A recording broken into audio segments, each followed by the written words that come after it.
live, baby. We live, baby. We live.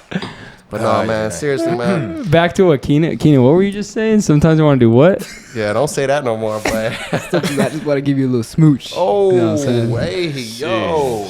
Chill. Just looking at me like Bro, that. yo. Podcast or like, what are we doing, bro? You're gay, bro. Chill out. Chill. You were just barking like a dog on here a minute ago. Exactly. I'd rather do that than say sweet jokes. Like, you know what I'm saying? You know what I'm saying? I've never heard someone say sweetness till I met you. Sweet cakes, actually. But in all actuality, man, this podcast, man, this team in general, man, I just love the energy. I love how I can be myself, you know. It's about to be a crazy podcast we're about to talk about right now, but Damien didn't want to be on it. I'm a little nervous. I know. He was talking about, I'm not in the mode. I'm not. What's that about, bro? Y'all had to get me in that mode, you know. Yeah, now you're the most talkative here. Like, what's going on? You saying that's a problem? Like, No, he's excited. Yeah. Anyway, Keenan, way to earn your way here. And David, welcome to the team, boys. big fan. So let's hear how your guys' journey. Keenan, you just had 7 since last week. 7 deals. David, 2 coming out in your first week. Man, what do you guys? How you guys feeling about this? How you guys feeling about? Tell me about how you feel from when you first started to where you're at now. You feel like there's a lot of room to improve. Feeling like there's a lot of room to grow. Feel like you learned a lot. I first want to hear Keenan. He's been here the longest, so I think she'll be the one that speaks first. Cool. I mean, so I started in August, I think 28th. I think we started knocking. It's been a pretty long journey since. I mean, first 4 weeks, got my face kicked in, you know, and it's very hard to explain. Like, I really felt like just, you know, throwing in the towel. I guess that's what you say. Mm-hmm. And I'm gonna be honest here. Like, I even cried in front of Thomas's, like, in Thomas's car. One of the days it was just really rough for me. I didn't have any sets. That was a real day. I remember that. It was real. And I couldn't look at you either. I felt it with you. I felt the weight on me with you, man. And that was what? I can't. Why are you laughing? Bro, I can take Damien seriously, man. Hey, man, look, I'm listening, man. This dude is funny, though. But keep going, Keenan. I ain't trying to cut you off. What's so funny to you over there? Oh, it's nothing, bro. He was just the way he's looking. You can tell he's all shy right now. It's his first podcast. Yeah, I am. As a matter of fact, it is my first podcast. I've done podcasts before, but it's been like virtual podcasts, nothing like in the studio or stuff like that. So it's definitely getting me out of my comfort zone. But once we in, we're in, baby. You know. Yeah. I ain't gonna lie. I was nervous my first podcast, but you know, and y'all definitely snatched me off the couch for this one. So hey. Now look at you. Hey, man. Well, you just had an 8 kilowatt, and you were the one in tears not too long ago. You're like, Thomas, I needed this, and I'm like, Damien, God knows what you need. God knows what you need. You talking about? I called Thomas, man, like crazy nervous, like because man, I had $18 in my pocket, still do, you know, like. But, you know, certain problems come up. People make mistakes all the time. You know, what makes a man is when you don't put that on them, you know. You just keep rolling with the punches. But I told him straight up, like, I need help right now, you know, like. But it will happen out of nowhere. Freaking fatty. Not even like, you know, just 3 hours later, Thomas is like, you know, Thomas, he told me when I almost cried to him a little bit, you know, I almost, just about. But he was like, hey, I promise you, Damien, bro, I'm going to get this closed for you, bro. I promise, you know. That's a big promise right there, right? But came out of nowhere. He sent me a picture of the dude signing the contract. I'm like, whoa, you know, like. But I put that work in, man. All jokes aside, like, you know, this is a client homeowner from my first turf. You know, I think my first week I met him, and so I just kept going back. You know, that's all a part of the game. You know, that's what we do. You know, you never want to give up on people, right? You just want to keep going. You want to exhaust your resources. You know, that's what makes you successful in this job. Facts. So that's what I did. I exhausted my resources, and I'm still doing it. And look what happened, man. Progress. You know, 3 closes, 4 weeks. Can't beat that right now. So yeah, that's what I really admire about you, bro. Like, you actually follow up a lot on your leads. That's something that that I tried, you know, been doing as well. Right. And it's it actually leads to, like, you know, a lot of times callbacks don't usually work. But when you actually, like, you know, keep going and following up with them, they're like, okay, this kid actually cares. I actually learned that from Luke Dossi. He was one of his closes I remember is someone saying about like, yeah, this guy, he came to my door like, 5-6 times, and he just never gave up. And I actually ended up liking the kid, and I picked that up from him, and then it's starting to translate over to me, and then I see you doing it as well. And it works. Like, following up is very important. And it's all about that approach, You approach that homeowner the right way, it could be a week later, 2 weeks later, right? They can be having a bad day, but you approach them in a certain kind of way with a certain kind of energy, with a certain kind of value, and they're willing to bring you back in. But, some people, they shaky about this whole thing, Some people, they're anti-solar, so you really got to go at them a certain way. You got to let them know, look, I'm back to talk to you because I want to show you how different we are, right? I want to show you how different this program is, and I want to save you money. But sometimes it's not even about people being shaky about solar. Right. It's sometimes it just comes out that the person that took care of them at last, didn't give them the experience that they were looking for, because in this business, there's a lot of people that have that commission breath. Like there's a lot of money in the industry. And a lot of people just get focused on what's in it for me instead of being more focusing how can I help? How can I help the homeowner, right? And something that Keenan mentioned that really make me thought about my last my last opportunity was that one time my job my boss told me persistence breaks resistance, right? Persistence breaks resistance. Right. So being persistent at the door, no matter how many times they give you that no, or they tell you, hey, I'm not interested. But if you just keep persistent, essentially it's that barrier, it's gonna break off, and they're gonna be like, okay, kid, what is it that you want? Like, what is it that you've been here every single day to tell me? You got 5 seconds, right? And then you're like, hey, that's all I need, baby. And that's huge, man. You talking about helping. That's all these homeowners care about. How can we help them? They don't care about anything else. And that's the biggest thing. When you approaching them homeowners, if you're not telling them how you can help them, you might as well throw it all away, because most of the time they're going to turn you away, right? Because, anybody can come and sell them anything. But if you let them know how you can help them, that's the biggest part of our job. And that's what brings us success right there. And everybody's a buyer. Everybody likes to buy, right? But nobody wants to be sold. Right. So everybody's always looking in that buying state, right? But nobody wants to feel like they're selling them, right on your face, right? So it's just finding that balance of how can I make this customer or this homeowner feel like I'm here to service them at the highest level of their expectations, and yet at the same time making myself a living, because that's all what it comes down to, Yeah, man. One thing I can say, this dude, David, man, he came in, I'm talking about first week. I didn't know anything about him, Of course, none of us did, but his confidence surprised me a little bit. He had it. He was experienced with this thing already, and I got to give it to you, bro. How did you feel that? Because they were just saying that he was ready to take it down in a parking lot, and is that where you felt his confidence was different? No. See, David know not to go there with me. He will get put down. But I'm talking about that first week. When we met. You said he would get put down. Look. Here's one thing. Henry Ford said, if you think you're right, you're right. If you think you're wrong, you're wrong. Right. So I give the man, the credits. He has that level of confidence. That a lot of people here can be a little bit bigger than him. But essentially, the biggest man in the room doesn't mean that it's the most dangerous. Right. That's good. The most dangerous man is actually the quietest most of the time. Right. Because bigger, usually, I mean, you see it in the doors with the chihuahuas. You knock at a house and these chihuahuas are barking, and then you go out of house with a Doberman. And that dog is just looking at, staring to your soul, right? Right. So, I mean, you see it in nature. So nature just gives clues into how human behavior is as well. Right, man. I'm telling you, I'm an epitome of that, boy. Size don't matter. Come on, baby. You know what I mean? Come on, man. I'm serious though, man.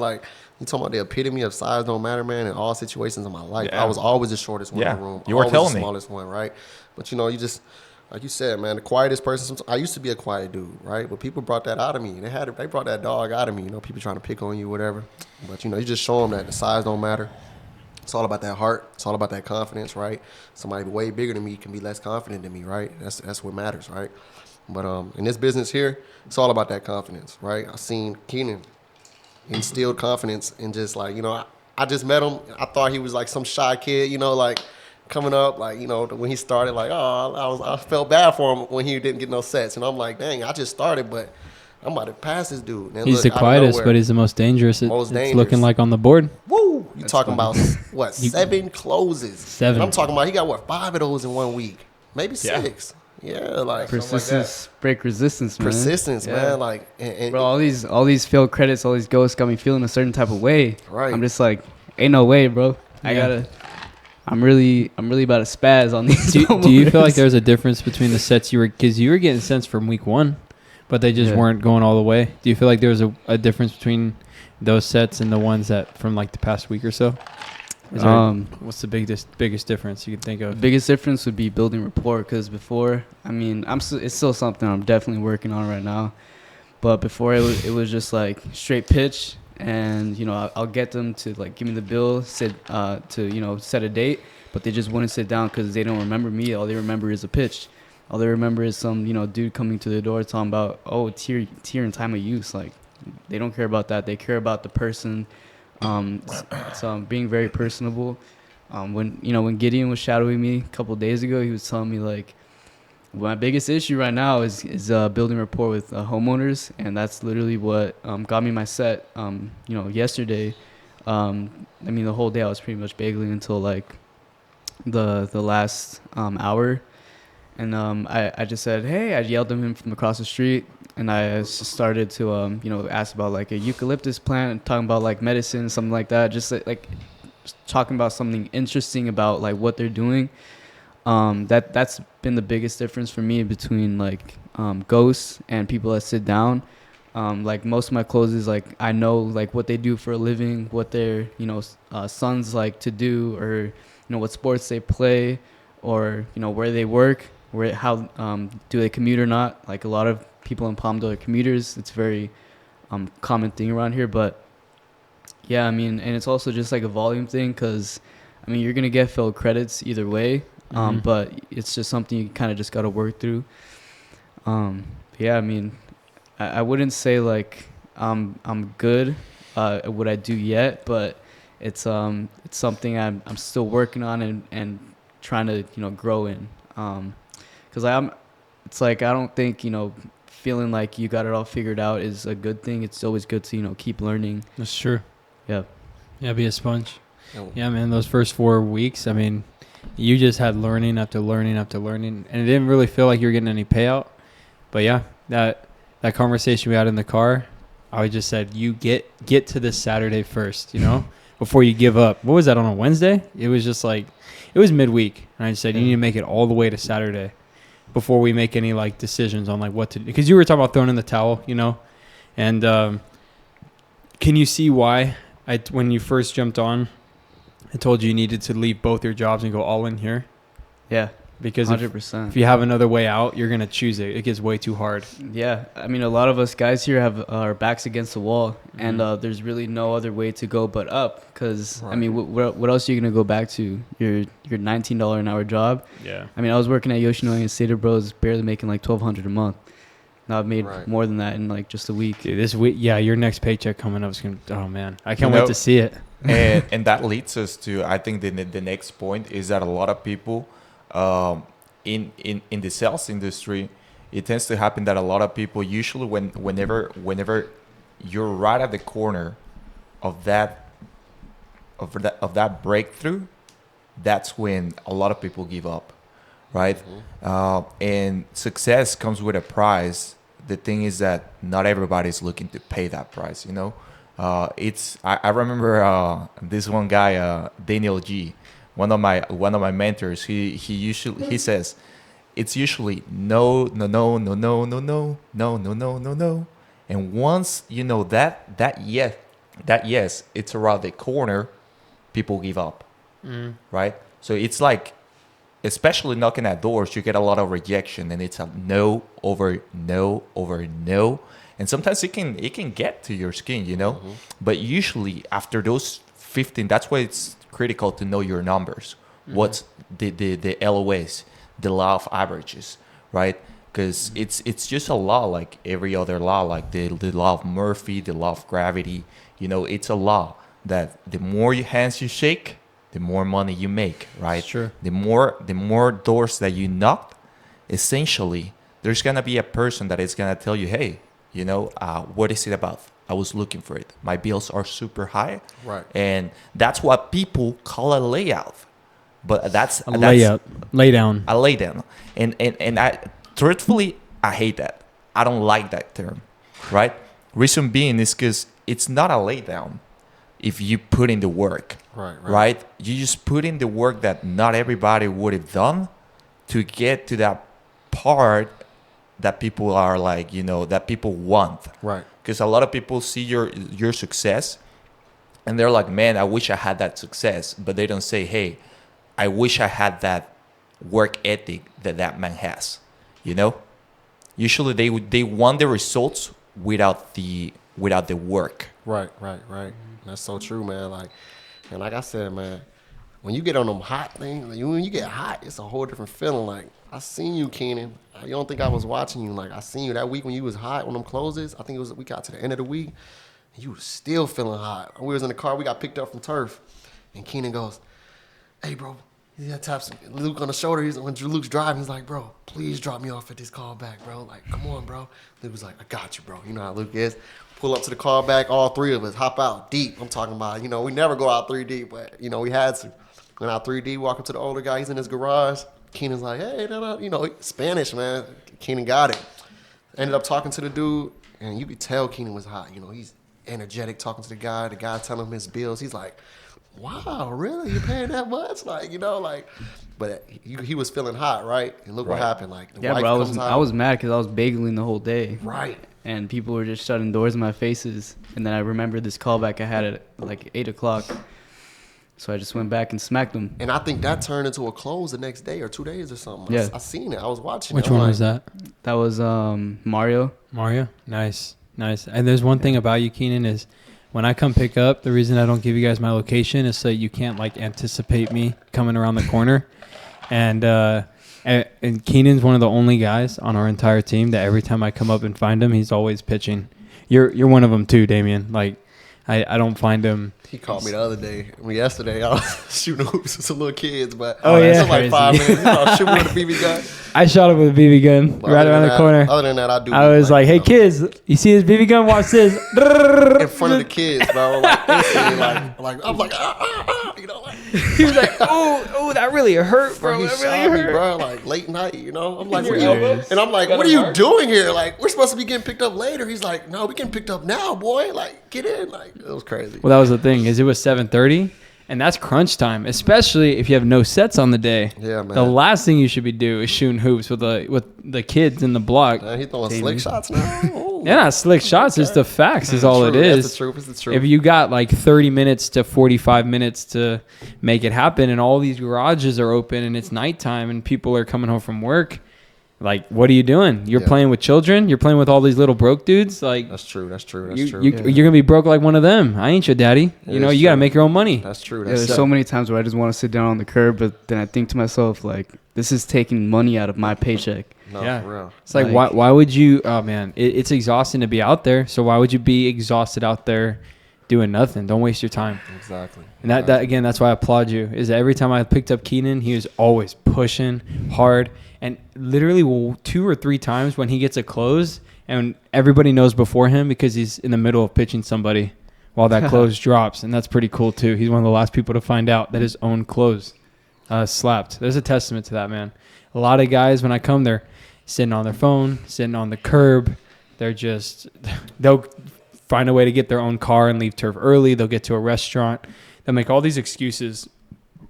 I've had guys recently tell me, my girlfriend is this is going on with my girlfriend, my family all the way back home, thousands of miles away. All of their problems are affecting me, and all these reasons that, you're doing anything other than the task at hand. And Truth, dude, it's good that you've been able. And I think, haven't you just had some family issues? You don't have to get super specific, but how do you push out all of your outside problems and decompartmentalize to work hard? I cry myself to sleep. No, I'm just kidding. Oh my goodness, that's dark. No, I kind of just let it wash over me. I mean, there's a time to work and there's a time to feel sorry for yourself, and at work is not a time to feel sorry for yourself. I kind of like what Wyatt said the other day. He's very anger driven. I kind of think I'm like the same way. I'm very, like you say, like pissed off for success. I just have to, use that as fuel. Honestly, it's kind of like the gym as well. Like you feel like you're in a bad place in life. Well, use that fuel to get you in a better place. Because at the end of the day, like feeling sorry for yourself is never gonna help you or anybody around you. And it's also like remembering the why of like why you're doing this at all. Like I want to do great things, with my family and stuff like that. So I can't just like, it's not only about me, it's about not giving up on them as well. Because, at the end of the day, I mean, this is for money, but, if you don't have a second, like, or like something stronger than just money, because if you're not making any money, well, exactly, you're just going to break. Like I almost did, but then I remembered, dude, there's other people you're doing this for as well. And, when your mom gets home from work with her back broken because, she has to drive 2.5 hours there and back to LA, it's like, it's hard. And but I use it as fuel because, it's I don't want to be stuck in like a rat race like them. You know what I mean? And like not to get too specific, but my dad works 2 jobs. He works at Lowe's and at Walmart. I'm not trying to die on the Walmart floor, bro. Right.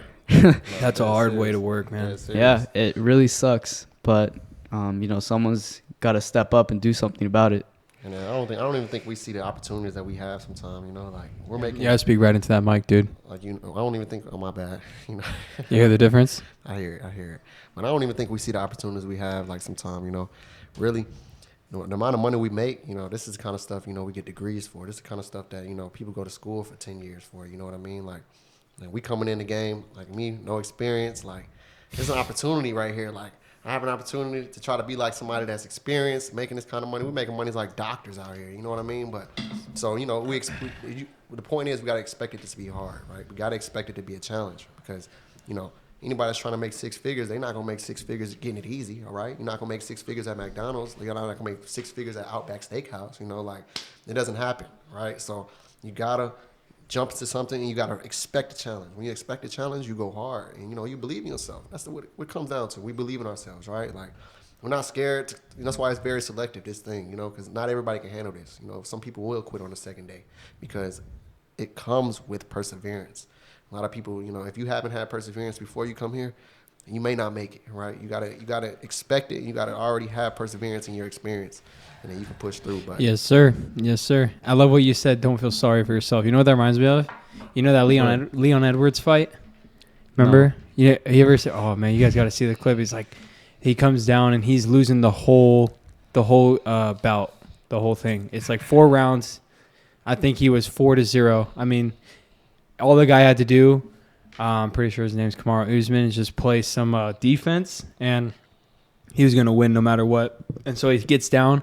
This guy, Leon Edwards, he's just like in the corner. He's just tired. And his trainer like slaps him and goes, "Quit looking tired. He could see you." He's like, "Quit feeling sorry for yourself. Come on, man. You got to do it." And it's just, dude, it's the most hype video. And he goes, "Quit feeling sorry for yourself." And then Leon Edwards goes out. And everyone's just like, "Yeah, it looks like Leon's going to lose the fight." And then this other announcer goes, "But that's not the cloth from which he's cut." And he just hits this, boom, just hits this kick right in his head and knocks him out. And man, Leon Edwards, I'm going to turn that into the clip for this podcast. What you just said, quit feeling sorry for yourself. It sounds exactly like Leon Edwards' fight. Because, dude, you were 4 weeks deep and you were starting to feel sorry for yourself. And now, remember, that was like the conversation. Like, dude, feeling sorry for yourself is not going to get you money. You need to dig deep and push to the end. You got to push and don't stop. It ain't over till it's over. Right. That's right, for real. I've never seen anybody come out. And that goes back to him saying law of averages, too. Yeah. There's nobody who will come out here and do it over and over and over and over again without eventually succeeding. The only way to fail is to give up. Yep. Yeah, it reminds me of what something Gideon said as well. Like, sales comes in clusters. I think that's like the biggest thing that's also stuck with me because like yeah, I went 4 weeks, nothing, and then in 1 week it all just turned around, and I'm in a bit of like a ghost slump right now with my sets, like failed credits, I guess, but it's gonna come. Like it's just a matter of repetition and time for real, because at the end of the day, if you don't give up, if you don't quit, you don't give up. What are you what am I saying? You're getting off sidetrack because you see us laughing. I don't know what's going on. It's because he sees me pouring his Pepsi. I ain't gonna No, lie. it's not that. It's how you open your Pepsi, bro. Oh yeah, bro. Tell us how you open your Pepsi. I'm not gonna bro. lie. I just hit him with the. My man looks like a beaver opening a Pepsi, bro. I did hit him with the mouth, cause bro, it was, I ain't got no nails, man. Come on now, like You do it like this? just like that, That is and that's why he crazy. laughed That's at crazy, me. So bro. that's not Imagine crazy. pulling worked, up yeah. to a party, bro, and just going like that, bro. Oh, It's like, plenty of times I've done it. So He's like, that's how I get the girls. I mean, hey, look, crazy. you know what I'm It's saying? crazy Like, work, simple bro. as that. He really just did that right now? Yeah, just right now. At least it wasn't on I don't camera. think, I don't think it's on camera. Yours is, but not his. Yeah, man, that's how you do it, man. Come I on, got now. these chompers crazy, bro. right there. Yeah, man, that's what happens when you ain't got nails, So but It's yeah, all man. good, man. But yeah, man. Well, David, we got to hear more about your story now. I mean, you're Facts. dropping some wisdom bombs, but bro, you've been in a lot of sales teams now, haven't you? Yeah, quite a few. So where is this iron mill destination in your journey to success? Where is this journey? That's such a great question, man. Right now, I'm as I hit my 25th birthday, man. Thank God I have gotten some more focus in my life where I can see myself doing this on the long term. It's a very good business, man, that it can really like get me the life that I'm looking for my family. So I just need to find the right group of people that can help me get to that in that journey, right? Like my team and all that comes with, because I don't look to be, I mean, as much as I love you all and everything, I don't look to be here for the long run. I look to be, promoted out from the iron mill, like getting my own team and build my own stuff, right? So that's the goal for me. I don't want to work for somebody else's dreams. I want to work for my dreams, right? And that's essentially what you done too, from the jungle you have departed yourself from the jungle you. I don't think we all want to be here to work for somebody else's dreams. We want to work for our own dreams, and I want to have something long lasting, that can, give me the financial freedom in a sense that I'm looking for. You're saying you don't even think that could be solar or what? Pardon me? You said you don't even think that can be solar? Is that what you're saying? No. I'm You saying think it is solar, but you want to do a He wants his own management team? team. He wants his own. Yeah. I want my own team. Yeah. Well, you could be a closer, but yeah, I mean, being a closer and getting a team, it's easier said than done. It takes a lot, for sure. a lot of resources. Absolutely, and that's what has happened in the past with the other businesses. I didn't have the experiences because being a closer, it's not all. There's you can be a heck of a closer, but not a great leader. You can be a great of a closer, but you cannot, but not a great leader, right? So that was me in the past. I was like, I mean, I know how to close deals. I know how to do the job, but I didn't know how to lead people the right way, because leadership is not about how great you are, but how well can you how. It's not about being the superstar on your team. It's about making other people the superstars, right? And that talks about, I've learned that from Gerson Larriba, one great mentor of mine. He put me on the 21 Irrefutable Laws of Leadership by John C. Maxwell. He actually purchased the whole mentorship and everything. And I've been leaning more into the leadership side too, of having an organization. I don't want to be doing door to door all my life, bro. I don't. I don't. That's I want to have my own company. you know. So you know. Speaking of that, I mean, Thomas, I have a question. For how long do you think solar is gonna be around? No, seriously. Like in California or in general? California and in general. Well, you already know it's mandated in California. Mm-hmm. So I mean, every house is gonna have it in California. I'm pretty sure the statistics is like once the drop off is once 50% of the homes have solar, like the sales are just like at least the volume of sales will drop. But I'm sure solar is gonna be in California for quite a while. But it's other states that are gonna start doing it. And again, that really depends on the way this country's inflation is going. I mean, it's almost like Democratic presidents and liberals actually help our business because they make everything so expensive, and solar makes more sense. Yeah. But then if you get more conservative and tax cutting and inflation cutting type of politicians that are, cutting deficits and getting rid of our debt in the United States, and solar, it's less of like, like there's, in terms of the pain being the bills, you'd have to build, you have to sell. Dude, you are breathing. I think who's breathing into that mic? It's probably me, bro. It's been this whole podcast. I'm hearing Darth Vader this whole time. I'm gonna back up a little bit. It's probably me though. For real. I mean, yeah. I mean, by all means, get up in the mic when you talk. But I'm hearing him for sure. like the whole time when David was talking. Anyway, you gotta put that Darth Vader there, man. I got to. But anyway, long story short is that you won't be able to sell as much on the pain of Edison. You have to sell more on the value of solar. So, and that comes from long-term savings, because at the end of the day, the inflation might not be as bad in other states, but it's general. Yeah, for sure. It's still, even if you do a loan, you could pitch on a 0% escalator, and then the bill never goes up with solar. But you will rise it up a little bit for the first 2, 3, 4, 5 years. But once the inflation bubble passes that year, now you're saving money. So it's more of a value, a long term.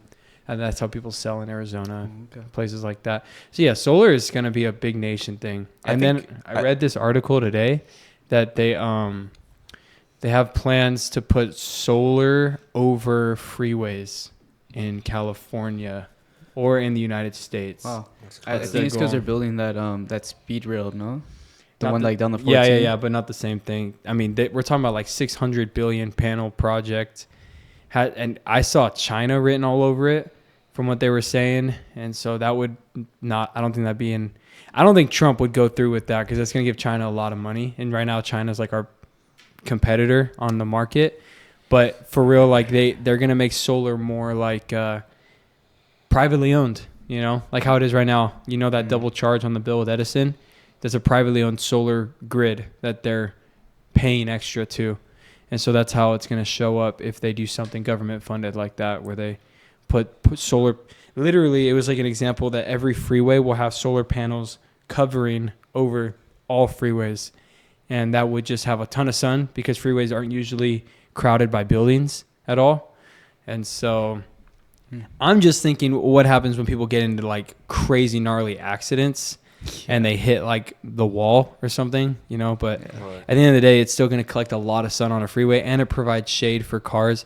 And then, part of that pitch is like it's safer, because a lot of people, the sun glare is in effect when you're driving, and then a solar covering would provide shade. So yeah, solar's going nowhere. Solar is definitely coming faster and faster, but in terms of it being a door-to-door sale, you never know, man. Right. And so you got to just make sure you reinvest your money, but it's a gold rush, so you want to be on it as much as you can. I think California is being like the main state that it's opening that up. Like the laboratory rat. That it's opening up the space for all the other states. So even if it's not here in California, I think that there's a long run for solar. Yeah. Well, PPAs are spreading like everywhere. Yeah. So I think a PPA makes the most sense for solar. Me personally, just because it gives a homeowner an option to sell. Yeah. But yeah, I mean, technically a loan does, but not everybody knows that they'll own a house. I'm hearing it again. This is crazy. I'm just being stupid. I'm being stupid, but I'm hearing it. You guys hear it, don't you? I do keep moving closer. Is it just me? No? You know okay. It's I'm literally about to just sit back like this. It's just me then. Maybe that'll help. Anyway, but yeah, man, that's a good question. But yeah.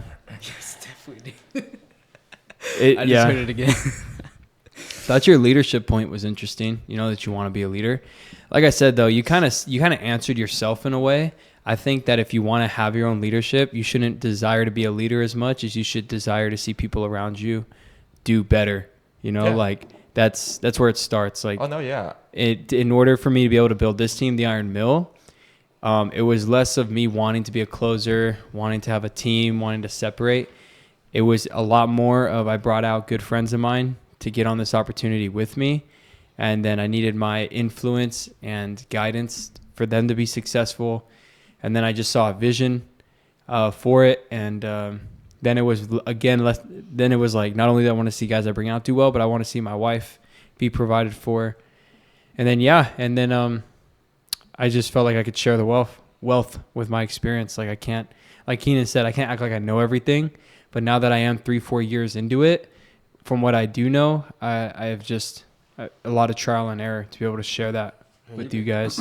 And it's definitely like, you know, it's clear as day that you practice being a leader. You know, you've studied it. You've seen how it works, what it takes to be a leader. It's hard, man. It's hard because a lot of you guys that I'm bringing on are already leaders yourselves.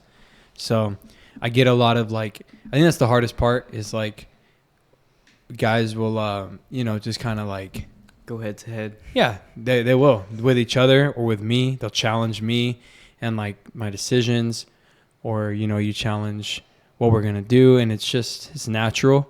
And I find that like the more I try to like tell somebody this is how it's going to be, it turns more into like some sort of weird argument, and I just don't like it. So I'm just more on the train of like, you know what, this is what we're going to do. Either come along for the ride or he's going to get left behind.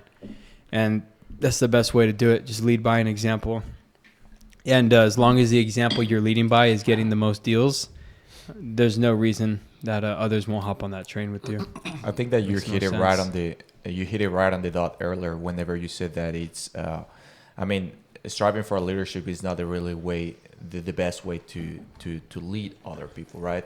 And John C. Maxwell actually has a book that it's called Selfish Leadership, right? Mm-hmm.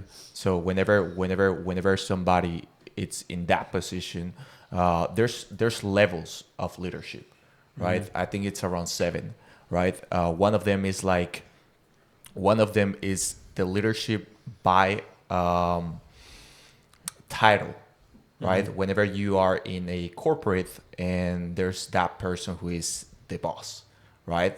And people follow him or her not because they want to, but because they feel pressure, right? That's mm-hmm. the lowest level of leadership, right? Mm-hmm. I think the highest level of leadership is having that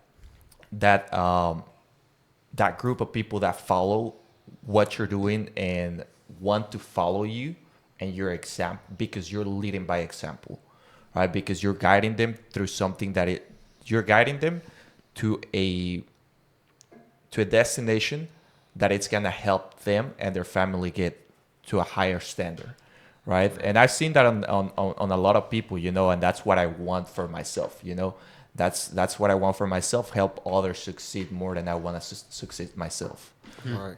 And the biggest thing, like for Thomas, is, I realized, like, he does 100%. He makes sure he does 100% in his power, in his will, to make sure we don't drown, like, right? Mentally, physically, everything, right? Financially, like, and that's what becomes, makes a great leader itself, Tommy's like, he's the epitome of, figuring this thing out, and I'm going to do it the best way possible. Yeah. To make people cling to me, to make people understand me, to make people respect me and respect what I do. Why? Because, I'm actually showing that I'm here for these people. I'm not just trying to lead them. I'm actually trying to help them, right? Like, Tommy's a great servant at heart, man. Seriously, bro. Like, you got it, bro. Like, seriously. Stop glazing. Hey, Come on, baby. Hey, as long as you don't cry, like, nah, you're a great leader, man. You're a great leader. You got a great heart towards the people. Yeah. The people that are here. Yeah, well, in all honesty, I was a horrible leader before I was a good one. So I'm glad you guys are. Yeah, I'm glad you guys are enjoying that. Yeah, well, that's really the goal for all of you, man. Is all of you get your. I know, dude. You've got recruiting potential. You, and this whole table right here. I think that not kind of like. I just feel like a lot of things in life kind of always relate back to the faith that I'm raised by, and if you're a Christian, God's commandment is not just to spread the gospel, but to make disciples. And so I think that. Especially when you bring, I love that your first week here, you accepted the faith, Damien. That was amazing, right? Seriously, bro. You talking about habits, breaking habits, one of the hardest things to do in life.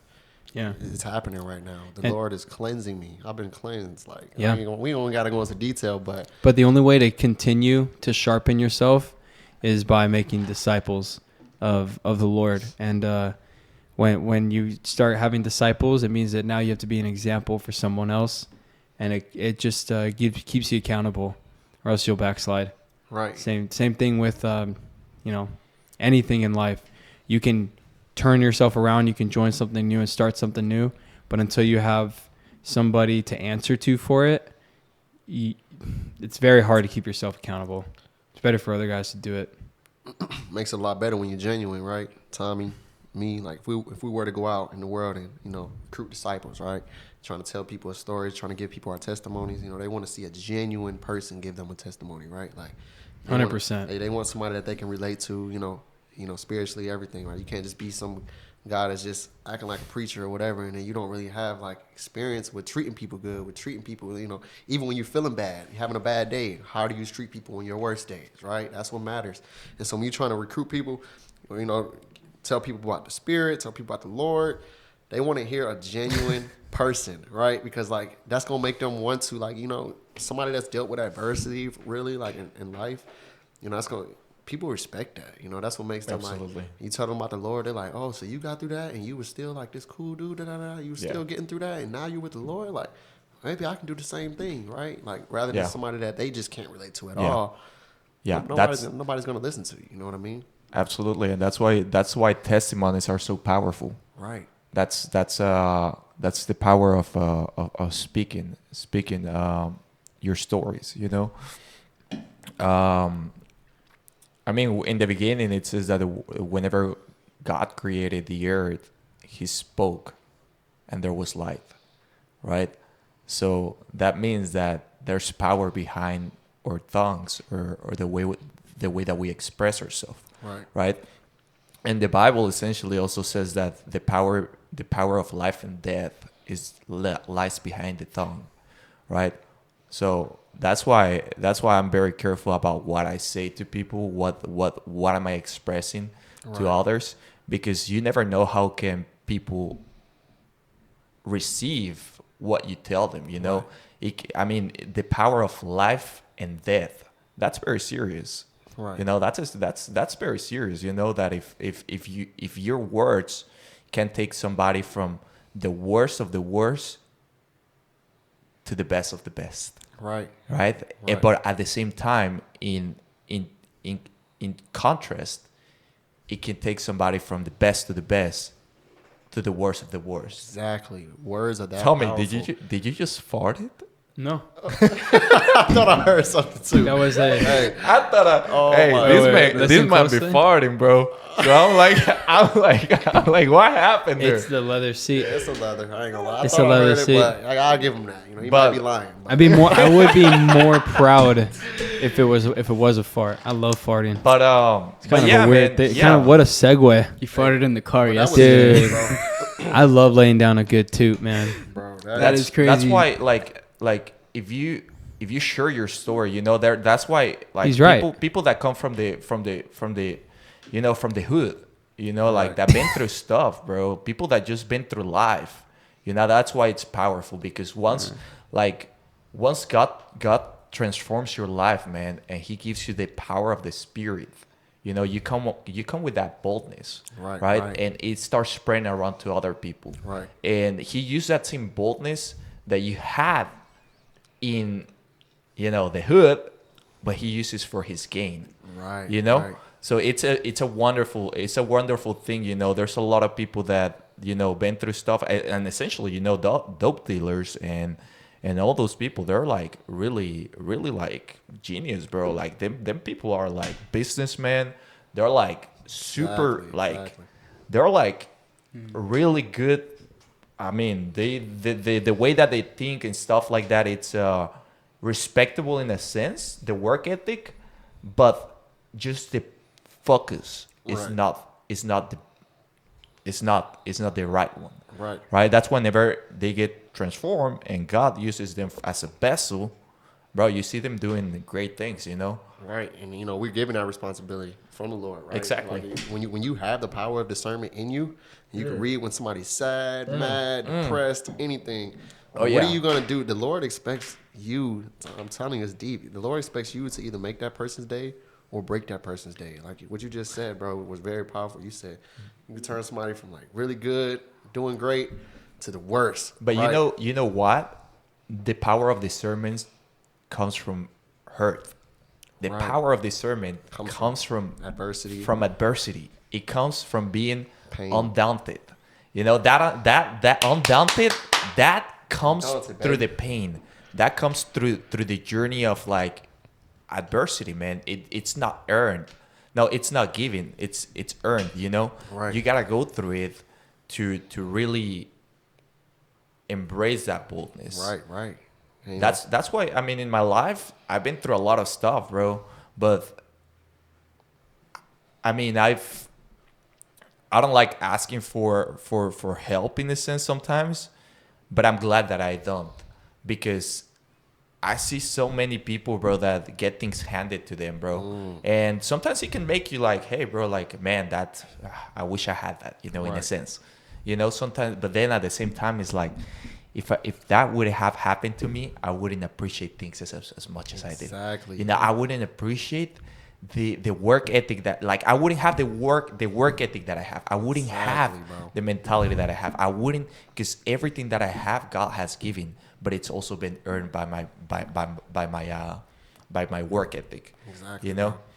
Like, and that's the biggest thing, man. You just hit it right on the head. That's gold stuff right there. Like, once you hit bare bottom in life, bro, a lot of people in the world don't even know what that's like, you know? Yeah. And when you hit bare bottom, like, you got to pick yourself up. Like, Yeah. and all you got to turn to is the Lord or your spirit.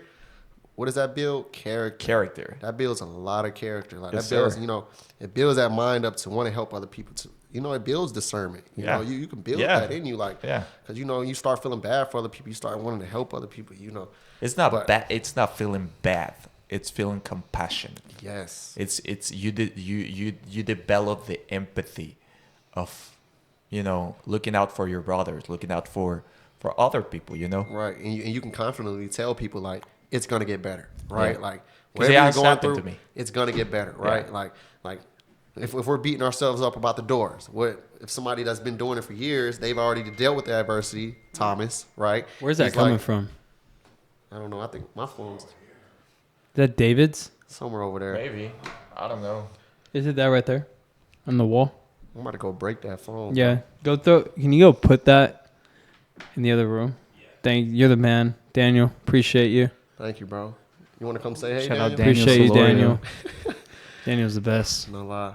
But I'm telling you, man, like, that adversity builds a dog, bro. Like, you know, it's just all about, like, you know, somebody with experience that's been through it, and they tell you it's going to be okay. They're confidently telling you it's going to be okay because they've already been through it, right? And that's the power of going through adversity. Because when you're telling somebody, like, oh, you're going to get through this, you're going to get through that, don't give up yet, don't give up yet. And I tell people this, very important. I'll be like, when somebody's telling me, like, how bad everything's going, bro, like, I just had the worst, no way this just happened, somebody just died in my family, something like that.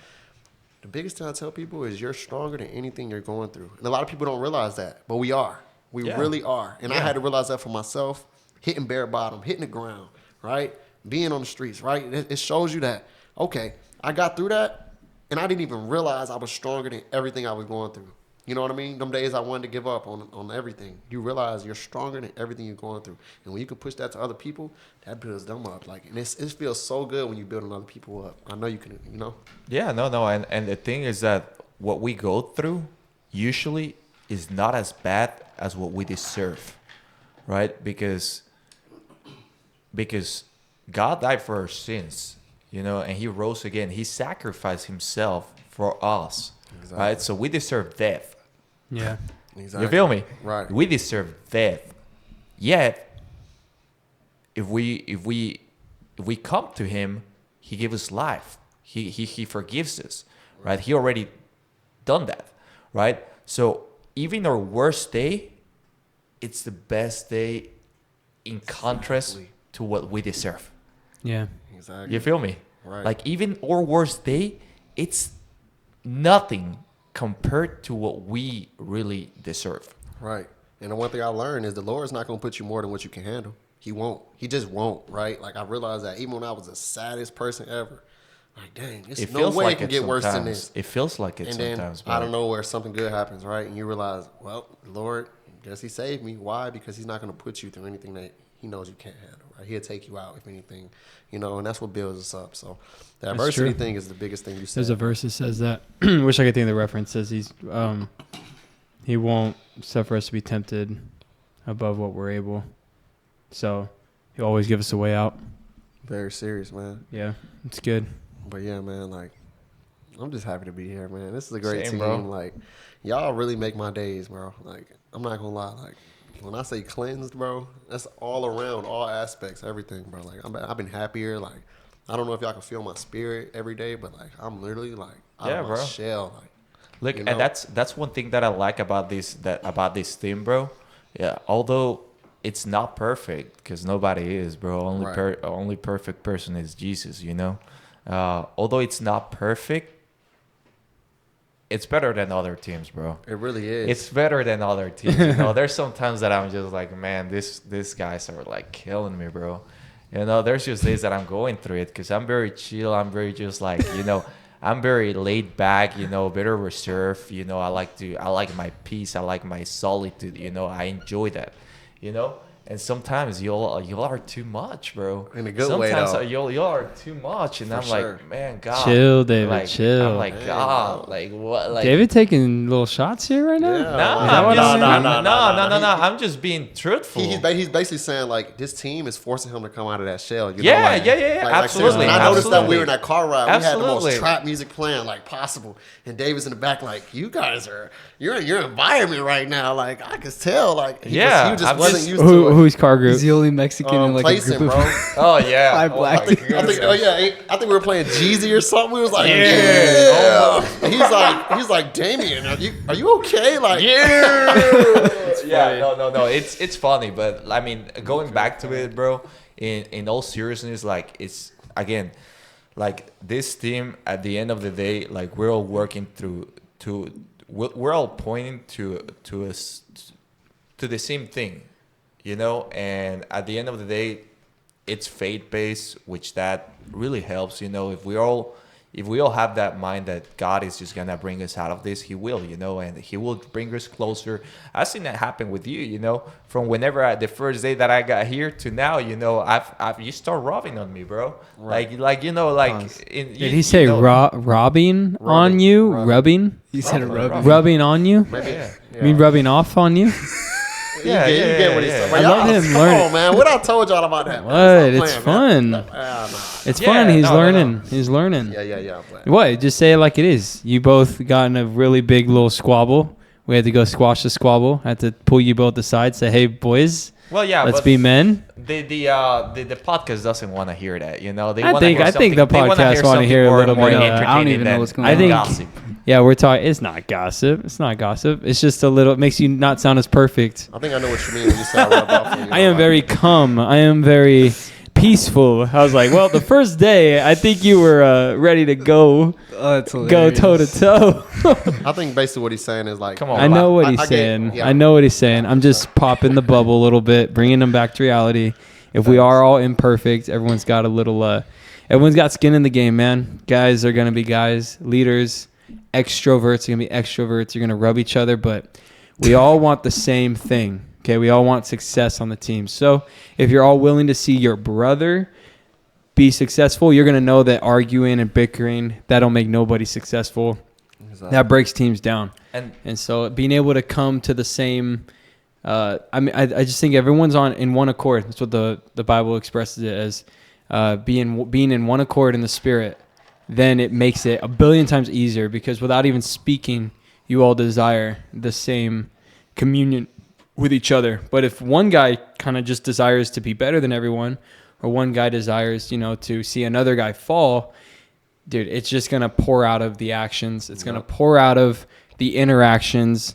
And it becomes very obvious to everybody, Right. And so, but at the same time, I do think it's so good to have competition. No, I know, yeah, everybody, exactly. So. Competition that makes someone else better. Yeah. Mm-hmm. That's the thing about competitiveness too, is that I love competing with you, Damien, because me and you can talk all that smack back and forth, and we don't. Even I've never beefed with this dude once yet. Me and him, when we talk, it's like and it's I like hate to lose. He hates to lose. I hate to lose. Let me tell you, bro. I'm not gonna lose, right? And I've never even thought about and that's because we both want one thing. We just want to have fun. Yeah, bro. And so we're both willing to get each other, bring the competitive spirit out to have fun. And I have never once thought that it's gonna be personal between me and you. Right, bro. Yeah. And sometimes you can't be that way with other guys because other guys, you maybe don't know them enough, you can't trust them enough. So that just comes with time. We all learn as a team, but I love that you brought up competitiveness because right now this team's competitive. We want to win. We want to be the best.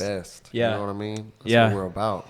It's a wonderful underdogs. The underdogs, baby. Oh my goodness, we're beating their butts. What right did they now. think? They really thought, They really thought. Like it's at the end. Dude, of the you day. got to be their knight in shining armor, bro. It's coming. It's coming? No. The job's not finished, man. It's finished. The job's It's not finished. finished. I'm sorry. It's finished till I say so. I like that. Come on, pa. Yeah. Come on. I think David wants to be on that cruise to Mexico. Huh? Oh yeah. I never Is he been on to Mexico. Silent No, Assassin? we'll talk about that. Yes. We'll talk about I that. just but- want to let you know I ain't never been to Mexico, boy, so I'm coming. I'm coming. I ain't Said I'm never gonna go been to out the Mexico. country. You know what I mean? Like, You can see it in pictures. Yeah. I can send you some nice pictures whenever I'm there. But yeah. And that's what I love about you, that confidence. You keep it, baby, because you're going to need it. You're going to need it, my boy. But nah, I really love y'all, man. This team is great. I love you guys too. Competitiveness, man. I need it. I need that, because I do want to be the best, to be honest with y'all. But everybody want to be Everybody the best. wants to be the best, man. And whoever doesn't, whoever says he's not, is just lying to himself and everybody, Facts. And I feel like with this team here, we got solid, straight dogs on the line. Like, you got to want to be the best, because if you're not, you got to kick rocks. That's how I see it. Now, I think there's like we all have different perspectives of what success looks like. For some people, it's just like, like, hey, $5,000 a month, that's fine for them, Right. Like, hey, even $2,000 a month or whatever the situation is, success can be. I like this. I like success is just a progressive realization of a worthy ideal, right? Or Nightingale. I like the way that he puts it, because a successful person can be the school teacher that have dreamed to be a school teacher all her life, and she achieved that, So success is not like a matter of how much are you worth, or like how much, there's different types, like there's different definitions for each person, Right. So I mean, having monetary success is the lowest of the successes that can be out there. 100%. I agree with that. I that's my point of perspective. I mean, even Jesus talks about like the rich man, people who put their treasures in their money. Yeah. That it is harder for a camel to go through the eye of a needle than a rich man into heaven, because his love and possessions aren't things that don't last. He talks about the young ruler who came out to him and he was like, hey, how can I earn my way to heaven? Well, leave all your stuff behind, give it to the poor, and come with me. And grieved him in his heart. And it grieved him in his heart, and he went off to his way, grieved, because he couldn't leave his possessions. Yeah. Right. So I mean, and not saying like having possessions is wrong, because we see Solomon, he was the richest of the whole. I mean, he was the richest, Like the ever. wisest and the richest. Yeah. So it's not wrong. It's just like, for everybody, it's just different, Like I was in that train of thought at some point that, being wealthy and this was the ultimate goal, but it's actually like the most wicked. Earning money is just an equivalent of what you have in your mind. Exactly. Of what you have, like with the work that you've been putting in, of course, there's different ways that you can take yourself to earning money, you know, but like the solid guys that make money and they make it in business without really like bumping people off the side of you know, of climbing the mountain. You know, essentially they're long lasting within the time. Exactly, you know? man. Like my main goal, the biggest thing is like being rich in the mind. That's big. Why? Because, you know, I've been $0 in my pocket, and I seen somebody with a $200K in their pocket, and them dudes like they more sad, you know, not as grateful. Why? Because they didn't work on getting rich in the mind before they got rich in their pockets. And my goal is by the time I do get rich in my pockets, I want to be like, dang, like I was already rich. I was already a good spirit. I was already energetic. I was already like positive thinking, right? Yeah. So when I do get rich, it's like fully deserving. I'm already happy. I don't have to. It's not the money that made me happy, right? Because it's serious, bro. You see a lot of people every day. People with a lot of money, and they're like depressed. They're hiding behind closed doors. Like they're like, like. I mean, you can see it with Diddy right now, bro. P Diddy, bro. No Diddy, no How cap, did bro. Diddy get brought up in the conversation? I don't know. No, like I mean, that guy is like wealthy. You know, a billionaire. you can see it with famous people. Man. You know, I see what you mean. they're famous, bro. They're wealthy, but like everything that's just coming out from what people didn't know about him. Exactly. You know, like there's a lot of things coming out from him that, you know, people is like even shocked. You know, like the average American is shocked. You know, like but that's what I'm saying. He built himself not on a solid foundation.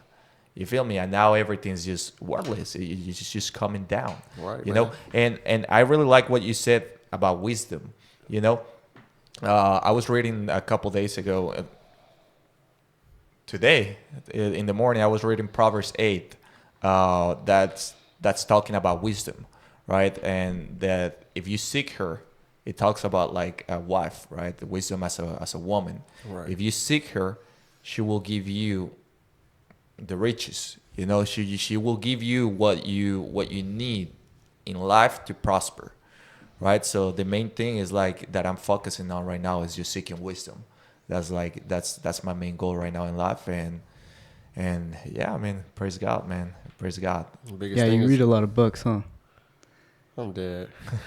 I can tell he does. When we freaking moved into the apartment, this dude brings out a big old box. Like, I'm talking about 200 books. Damn. And he was just like, here you go, bah, take that in for me. I'm like, all right, bet. Came back to the car, another box with 200 books. Like, so you do read a lot of books. That's good, though. But that wisdom is big. Why? Because what you going to use that wisdom for? What's the biggest thing to use the wisdom for? To help other people, right? You don't want to be selfish with your wisdom, right?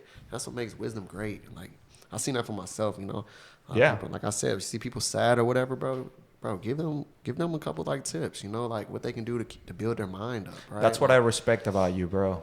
That since the first day that I came into this group, you were there, bro. You were just persistent. Like some days I was like, Even the first day.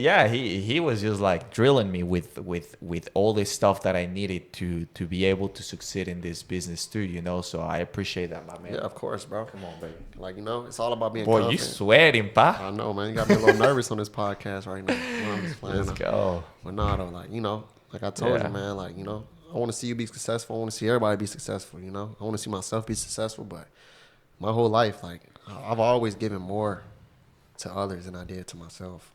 But, you know, and it sometimes it hurt me, but look now, like, you know, it was all worth it, right? Because I'm around people that, you know, want to give good for me, want to do good for me, my boss, right? I read everything about this dude, bro. Like, you know, like, he knows I've been struggling, but guess what? He don't want to see me fall, bro. He don't. He does not want to see me fall. Oh, And I man, you're realize bounced that. back. You're bounced back. Success is, you're already knocking at the door right now. So, Right, bro. yeah, man, you just trust in God. All these things will be added unto you, like those verses I sent you. Like sometimes He'll direct your paths, I'm man. telling you, bro. I be so happy up in here. I just want to sing. Like, I'm just like, Just do it. End on a singing. Let's end on a Man, little I don't serenade. even- hey, look, I don't even know what to sing, man. It's just, you know, probably gonna sound like a bunch of foolishness. No. I love your singing. You were just serenading us earlier. I don't know, man. What should I do? Just hit a little note or something, I guess. I don't know. Harper broke too many times. I don't know what to say. Ooh. I don't know what I'm doing, but nah, we gonna sing. How about Hallelujah? Hallelujah.